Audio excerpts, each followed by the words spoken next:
Star ரஜினிகாந்தின் மீள் வருகை, AR Rahman இசை என்பதை தாண்டி ரசிகர்களின் பெரும் எதிர்பார்ப்பிற்கு காரணமாக இருப்பது மோஷன் கேப்சரிங் எனப்படும் நடிப்பு பதிவாக்க தொழில்நுட்பம். இந்தியாவில் முதல் முறையாக கோச்சடையான் படத்தில் பயன்படுத்தப்பட்டுள்ள இந்த தொழில்நுட்பம் அறிமுகமானது முதல் அதன் வளர்ச்சி வரை விரிவாக பார்க்கலாம்.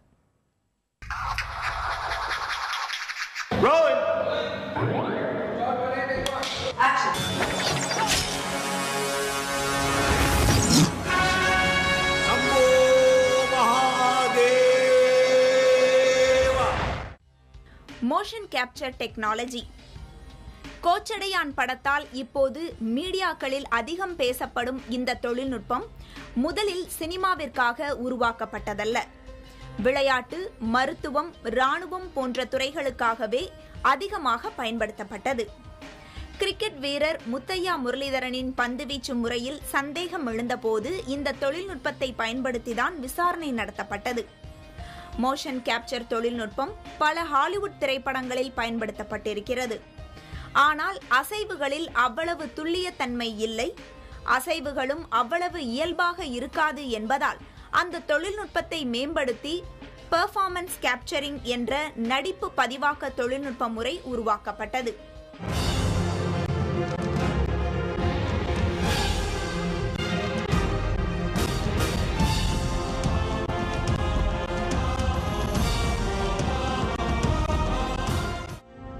நடிப்பு பதிவாக்க தொழில்நுட்பம் என்பதை எளிதில் சொல்ல வேண்டுமானால், உலகையே மிரள வைத்த அவதார் திரைப்படத்தில் இந்த தொழில்நுட்பமே பயன்படுத்தப்பட்டது.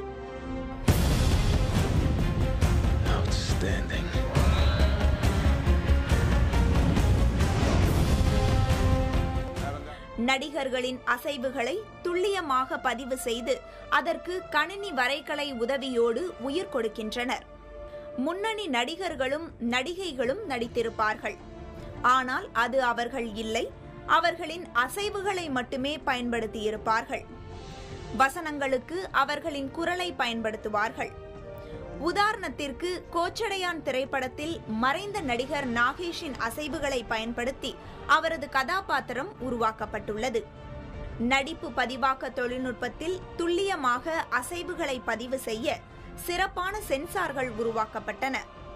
அதனை உடலில் ஒட்டி எடுப்பது கடினம் என்பதால் லைக்ரா என்ற உடையை தயாரித்தனர்.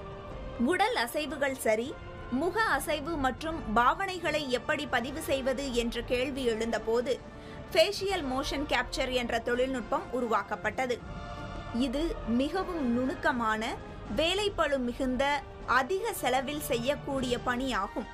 இந்த தொழில்நுட்பத்தின் மற்றொரு சிறப்பு அம்சம், அரங்கிற்குள் ஒரு சிலரை மட்டுமே பயன்படுத்தி படப்பிடிப்பை முடித்துவிட்டு பிரம்மாண்ட இடங்களில் ஆயிரக்கணக்கானவர்கள் இருப்பது போன்று காட்சியை உருவாக்க முடியும். டின்டின், அவதார், 300 போன்ற திரைப்படங்கள் உலக அளவில் மோஷன் கேப்சர் டெக்னாலஜியில் படமாக்கப்பட்டு பிரம்மாண்ட வெற்றி பெற்ற திரைப்படங்கள். அந்த வகையில் இப்போ இதே தொழில்நுட்பத்தை பயன்படுத்தி தமிழ்நாட்டில் கோச்சடையான் திரைப்படம் உருவாகி இருக்கு. இது இந்தியாவிலேயே மோஷன் கேப்சர் டெக்னாலஜியில் உருவான முதல் திரைப்படம். இது தமிழ் ரசிகர்கள் மத்தியில் எந்த அளவு வரவேற்பு பெறும் அப்படிங்கிறத காட்டிலும் கண்டிப்பாக தமிழ் சினிமாவை அடுத்த தளத்திற்கு எடுத்துட்டு போகும் அப்படிங்கிறத நம்பலாம். புதிய தலைமுறை செய்திகளுக்காக ஒளிப்பதிவாளர் பத்மநாபனுடன் பனிமலர்.